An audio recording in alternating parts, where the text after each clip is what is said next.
Today we are investigating why millennials are so cringe. I'm kind of an expert on the topic and a millennial myself, and so is she. We grew up with this type of humor, and I just know that some of the things we're about to see are going to read like a humiliation ritual. Hey, some of it's really funny. Yeah, you know what? You're totally right. Let's reserve our judgment and get into some classic millennial humor. I'm so excited that Taylor Swift gets to be small girl with Travis Kelce because he is large boy and gets to be small girl. I feel like I'm getting too cynical. Maybe Ray Leanne has something to say. So basically, you want to be a small girl, because when you're small girl forever, you get big man, and then you can be small, and that's what every girl wants. That's it? That's your explanation? That's all you got? It's small. S-M-O-L. Small. Can I have small drink? I don't know why we all started doing it. I think we could dub it like doggo speak. It's this cutesy baby language. And the thing is, it was cute when we were in middle school, but some of us just kept the train going, you know?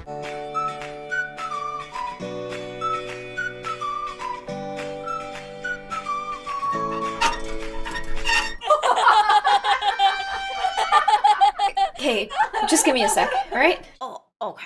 Do I do happy dances when I'm eating something I really enjoy? Yes, I'm not gonna lie to you. I just don't quite, you know? And I don't film it. I think the filming it is the problem. I think the way that this girl is looking at it is kind of how we all feel. I've been sent this video by multiple Gen Zs who are like, hey Cass, it's you.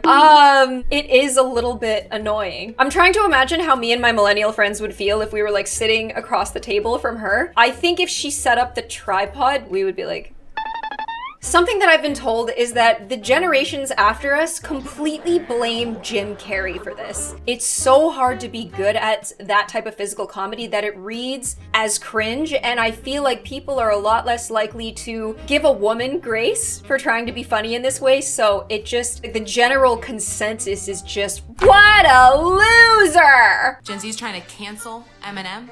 Honey. That's cute. Listen, little kitties, let me make this quite clear. This man was around even before you were here. No! Little kitties, let me make this quite clear. This man was around even before you were here. I can defend millennials' rights, but I cannot defend millennials' wrongs. Like, she really came in with the, listen, little kids, I'm here to say Eminem's great and we love him all day. When me and Terry were younger and we were in school, we had substitute teachers, and one of them sang a song about the denominator. She comes into the class and she's got a 6 on top of her head, a line for the fraction, and she's like, I'm the denominator! And everyone was just like, we all went through this situation when we were little. How can you turn around and be the cool, kind of trying to connect, but also negging at everyone younger than you? Like, how can you forget how cringe this comes off? You can't antagonize people in this way. It got 1.1 million likes, so a lot of people were with it, but I just, Eminem is like one of our Jim Carreys. I also think that Eminem in his prime was amazing, but I also acknowledge that a lot of the stuff that he did and said was problematic. Like, two things can be true at the same time, and rapping at little kids is crazy! I am snacking. Cheetos, Pringles, ramen. Pick-me's very, very much existed within millennials. I'm not like other girls. Like, if you invited me to a date with like you and your boys or whatever, I would be eating all of the pizza. I'd be eating all of the nachos. I wouldn't be like those like stupid, ugly, skinny girls who don't eat. Like, I would be eating with you. Our millennial popular girls were very like, that's cringe, why are you even trying? Being quirky like this was a protest to that at the time. And you got a lot of attention from guys for Cheetos, Pringles, for that. Cheetos, Pringles, ramen. And they'd be like, whoa, that's pretty cool. You're a lot cooler than the popular girls. And you'd be like, pick me, pick me. This person is getting chokeslammed by the millennials and the Gen Zs here. Guys, she's not like other girls. She likes food. Yeah, I feel bad for her. She's just trying to have fun. Hey, Paul! What? I can scarf him down and snack just like you. Oh yeah, would you look at that? or sticky snack. It's a snack. Oh, she is snacking. I feel like the egg needs a crunch. Do I not. just kind of wanted a little crunch in my eggs. Don't call it a crunch! Don't call it a crunch. A little cringe. Ew! It's the open mouth eating. There are 3 different cohorts of millennial. And to help you visualize it, we have like the younger millennial that is pretty much zillennial, that has the most in common with Gen Z. Like someone like Vanilla Mace. And then we have the older millennial that is more Gen X adjacent. They would have not had social media for all of high school. That would be like a Hank Green. And then I am smack dab in the middle. There isn't usually this much variation within generations, but it's just like the technology jump depending on when we were born. And that's why the younger millennials and the oldest millennials, they have a lot of communication breakdowns and they don't really see eye to eye. I'm not seeing eye to eye with this. One of the reasons why people don't typically let me drink coffee, it's because now my husband has to deal with me all the way home and we still have another 3.5 hours left. So annoying. It's hilarious. If I'm there and my significant other's like, you should have let me have coffee.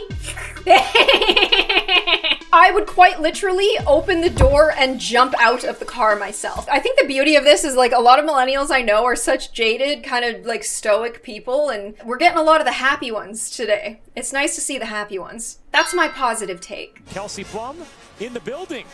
Enjoy. That is a bona fide millennial face. The 2017 wouldn't have. This picture. I feel bad for Kelsey Plum here because she wasn't being annoying. She didn't set up a tripod. She wasn't like, I'm gonna film this and annoy everybody around me. She's an athlete and she was just caught on the Jumbotron and she's like, what do I do? I'm a millennial. If she was my friend, I would be laughing because you would just know that the Gen Zs are all be like, ah. We go to a lot of Raptors games, and whenever you get a little kid on the Jumbotron, he's like this, he's like this. These things aren't gonna age well, but I hope that they keep doing it. These are relics of our generations, part of our cringe history. There are so many things that my Gen Z friends say that I just know. I know how it's gonna age, but I want them to keep it. I would never be like, Dad, don't say your words anymore, say mine, because it would be so weird if my dad was like, slay. Actually, I would like that, that'd be funny. I don't know, sometimes it works, sometimes it doesn't. Ooh, the millennial pause. I've got some. Hey, John. Wow, Julie. Hey, yo, what the Hello. Hey guys, really awkward, makes people very, very uncomfortable. Millennials are the kings and queens of this, which is funny. We invented social media, but then we just sit there like, how's it going? no, you can't do that. If you're gonna come in hot, if you're gonna, you can't like, 1, 2, yeah, you can't do that. Generally, I'll give something like 0.5 seconds before I scroll. Yeah. So, what is your go-to face to ruin a photo? Solid. There's also Mousy. oh, Oh wait, no, this one's better. yeah, there it is. This is a millennial icon, millennial goddess, millennial queen. Jennifer Lawrence herself has expressed deep embarrassment and regret for she felt so self-conscious about being praised and lauded for being so attractive that it was alienating, so she kind of started hamming it up millennial style, and millennials loved it and bought into it. It does not age well though, so she gets clowned a lot. She's a great actress. Have synesthesia, so What color is this? blue. It's just like... She's cute, she's funny. It's a breath of fresh air to see people keep their inner child intact. You can have our 90s fashion. Take it. It's kind of epic. Yeah, have it. But you'll never understand. There were no cell phones. Yeah, we didn't have phones. That makes us special and cool. The only way you would get caught is if you were dumb enough to get caught by the police, or you had a snitch in your group who decided to say something. We hate snitches. Those kids don't get it. It was cool. We went outside and then we didn't get caught, unless we did. Yeah, my parents were boomers and they didn't quite pay attention to me, and I did illegal stuff. That makes me better than you. Just like my parents were better than me. Again, when our parents used to say to us, we used to walk to school uphill both ways. You remember how that made you feel viscerally, and you're already doing it again. I feel like this woman is closer to the Gen X adjacent cohort, so she truly grew up without social media. She's from a bit of a different world than me, and she's acting like my parents would act. I'm a few years behind this woman, and I wouldn't be able to look at kids and be like, phones? I didn't have that. I think I'm confident, but I'm actually just loud. When it comes to believing in myself, I'm an atheist. Woo! Says it all, doesn't it? Doing comedy is difficult. A lot of women kind of found themselves by engaging in this physical comedy and making funny faces and stopping the incessant urge to be gorgeous all the time. Yeah, it's just a shame. Because it's annoying. It sounds condescending to say I'm glad she's trying, but I genuinely am. Fear of trying and fear of looking cringe is kind of holding a lot of us back. It's snowing.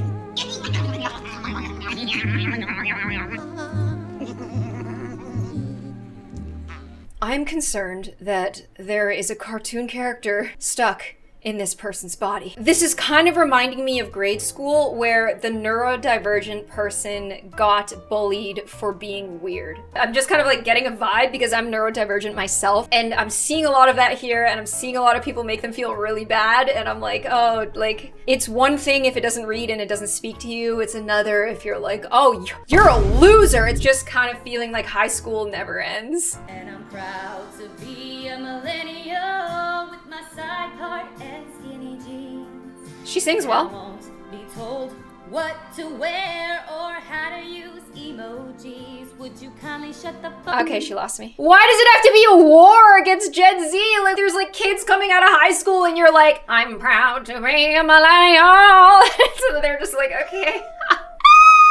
Just be proud and don't tell kids to shut up. You're yelling at people like a decade younger than you. When you're making fun of an elder millennial's jeans, it's like making fun of a boomer for their socks that came up to here. Although those did come back in, but they would be like, why? I like my socks. And I felt bad when millennials with their ankle socks were like, your socks are lame. You know, we see both sides.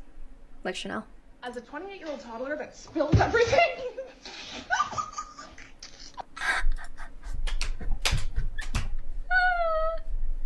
Oh no! Wait, we gotta watch that again. That's really funny. As a 28-year-old toddler that spills everything. The reaction image to it is, whoa! Calm down, buddy. Small bird. Don't try to jump out of my hands again. Oh! Oh! Watch out! Small bird and small dog having war. I'm feeling problematic right now because nowadays when someone's weird, we're like, oh, like, you know, there's this thing and that thing and like this trauma and that, and like we can explain it, but my inner, what's wrong with that kid is coming out. My inner millennial, like, 28-year-old toddler that spills everything. oh my goodness, she's killing me. Okay, we love her though. Look how much joy she's bringing. All day she's just dropping stuff and laughing. Younger generations are out here getting heated while millennials are just vibing to sweet nostalgia. Why are millennials literally fighting air? I don't know! Millennials are a nice, weird people, okay? Very animated, very childlike, very hopeful generation who came out into the workforce when there was a recession and went, oh no! What do I do? And they tried to figure it out and they wanted to nurture their inner childs, but then they got hit with taxes and they got hit with bills and they got hit with all sorts of different global problems, and they voted very progressively because they believed, and no one believes anymore. Old man yells at cloud. That's me right now. I'm like, we have to believe. I feel like I've seen this username today. I kind of feel like she's rage baiting. She just knew that everyone younger was gonna get so mad at this. Everyone in her age range was gonna be like, stop fighting nobody. And then everyone older was just gonna be like, we hated millennials all along. Like, this is what we were talking about. 32, 33, 35, 35, 35, 38, 39, 40. Elder millennial. Just say you're old, bro. Just having fun roller skating, and then everyone's like, you're old, die! Just hanging out and being very unproblematic. This is very much boomer activity. Working like when you're 14 under a manager who's a boomer, who comes in and goes, group meeting everybody! And then you all have to do Shibuya, yeah, Shibuya, roll call. Liza, make the face of your favorite emoji. Do you know which one that is? I do. It's the one with the tongue and the closed eye. And No, it was the crying one. Liza Koshy is a gem. Liza Koshy was very like physical comedy, expressive, didn't care to look gorgeous all the time. She was a breath of fresh air. She used to go to different stores, department stores, Walmart, Target, take a bunch of different items and just make funny puns with them. All for $1. What a steal. Most of the millennials in these videos are trying to pull it off, but she actually pulls it off. She's kind of a legend, kind of an icon, one of the only people who does this kind of cringe comedy, and it works. Very rare. Want to see the cringiest, most cuddly thing ever? No. This is called a love surge. And we do this when one of us has like so much love in our limbs that we can't contain it and feel like we're gonna explode. So Sean is having a love surge right now, and he's gonna run. No, no. No, get it out. Oh, I love you so much. Let's give the love surge the benefit of the doubt. He's gonna wrap around me and shake with the electricity of love until I catch it too and start shaking, and then you explode with a love surge. Thank you. You're welcome. And that's the love surge. They are incredibly sweet. I am so glad that they found each other. If my man came into the room and said, "Hey Cass, it's that time again," I'd be like, I can't, no, I actually have the ick, that's gross. Some things should be dealt with independently. I don't know why I get the ick so bad from this. I think it's like my type or something. My type, it doesn't go like, I love you. Ooh, this might be the worst one. This video made me consider breaking up with my boyfriend just to make sure I never risk experiencing a love surge. I applied for my passport today in preparation for my big move. Made my wallet feel a little sad. So if you plan to travel anywhere outside of the country, know that it is expensive. Okay, mission completed. You're welcome. Practicing this when you were little is where a lot of the greatest voice actors come from. Do you know that it is very expensive to get a passport? If you can't say something in a normal voice and still have it be funny, then a silly voice is going to make it annoying. I am trying these sleeping pills. They help me sleep. Like, there's no punchline. I hate calling people annoying. The number one insult probably I've ever heard in my life is, "She's annoying." So I feel like it just makes me feel a certain type of way. That being said, it does read as annoying.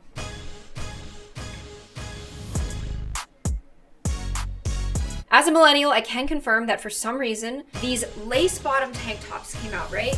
And then the Regina George of our school, who was rich, obviously, she had two, so she wore them on the same day. And then everyone else was like, well, I need, and then 3, 4, 5, 6, 7, we're all wearing so many tank tops that we're walking around like the Michelin Man. And we're trying to feel cool about it, but that many layers just kind of makes you feel, oh. And these were really tight, and you had to wear the nude gloss, and you had to wear a foundation that was too dark. This was before like the color theory behind makeup got as advanced as it is now, so all of us had orange faces. All of us had nude lips. All of us were Michelin men with a million tank tops. And that was the style at the time.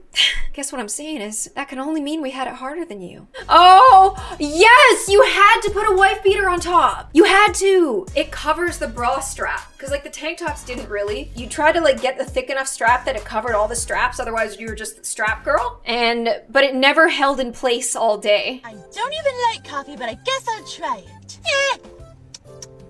Delicious. Ooh, a cake globe. Wait, cake pop. It appears to be a perfect sphere. This is Nums. Activate happy dance. Terry's sitting over there right now, and he's like, he's not okay. Are you having a love surge? It's like observational comedy. You're lucky if you get one punchline, and it's just saying normal stuff. I have a gun. Ooh, let's see if that got. This is like children's theater for adults, except adults don't want it. So we're all just like, you can talk to us normally, you know. I want to show Jim Carrey this and blame him personally. I feel like comparing Jim Carrey to this, it would be like me telling a really, really bad joke and someone being like, oh, I gotta show Shane Gillis this. Me flopping has nothing to do with Shane Gillis. I don't think it's a fair comparison. I think it's a false equivalency to see her in her car like, this is a cake pop, and then compare it to something like this. Feeling a little strange tonight, and I'm not sure why. No, I'm kidding you. That's just a little bit of a physical gag to get the show started off with a bang, and you won't be seeing much more physical humor in my show. These two aren't in the same league, and yeah, trying to do that is not easy. They are too good at this. We're probably so crazy right now. We're so crazy. No, because what would you name this? Greg. Greg. Great. Ooh, the naming of the product. I'm getting more flashbacks. How long have you guys been friends? Like forever? I feel like some things never change. Millennial popular girls were really intense. We're making fun of the weird ones, but I'm still scared of the popular ones. They do mean on a level that I've never experienced in any other situation. It was like the 2000s and nobody was woke then, so the types of things these people would say, it was brutal. And this impression was just really, really spot on. Well, I get this feeling that this hasn't really changed that much. Maybe you can let me know in the comments if like your popular girls like still act like this. The weird quirky millennial stuff has kind of like overshadowed what this is, but this was like the dominant culture in our high schools. You have something on your finger. I just don't want you getting it on your shirt. Oh, actually it's just a stupid tattoo I got in 2014. Why did we like that mustache so much? Oh, mine's botched. Look at that. That little mustache, like if you went to like a hipster bar, like a craft brewery back in the day, you would walk in, on the mirrors there would be like one of those mustaches. If you got a mustache, if you got a lower back tattoo, I mean that's gonna be a tough one, but I would say that it's like a souvenir of when you were born, and I think that's kind of cool. This guy's too good at what he does. Cookie! But I can't eat it, because sugar is my greatest weakness. Me wish I could take this cookie and go num num num num num, but I cannot. Must not eat cookie. What have I done? And here comes the sugar rush in about 3, 2, 1. Ra-da-da-da-da, do the cookie dance. Ra-da-da. He summed it all up. This is everything perfectly wrapped in a neat little package. He did that. He's too good at this. He's incredible. The lack of punchlines, the funny, like the delivery, the obsession with food and acting like a kid and biting the cookie in such a way, it's just, he aced it. Oh, what a talented young man. They are cringe. You are them. We are cringe. Let me chew this. And avocado toast isn't half bad. The Gen X adjacent millennials, they grew up in a different world and they're like, yeah, we're old. We don't know what's going on. And the young zillennial millennials blend in so seamlessly with Gen Z that nobody really notices. It's those middle ones. And aside from the ones that are punching air, picking fights with Gen Z, the rest of them are just kind of, for better or worse, taken after Jim Carrey. But is Jim Carrey really that bad? I realized one night in LA that the purpose of my life had always been to free people from concern. You will only ever have 2 choices, love or fear. Choose love, and don't ever let fear turn you against your playful heart.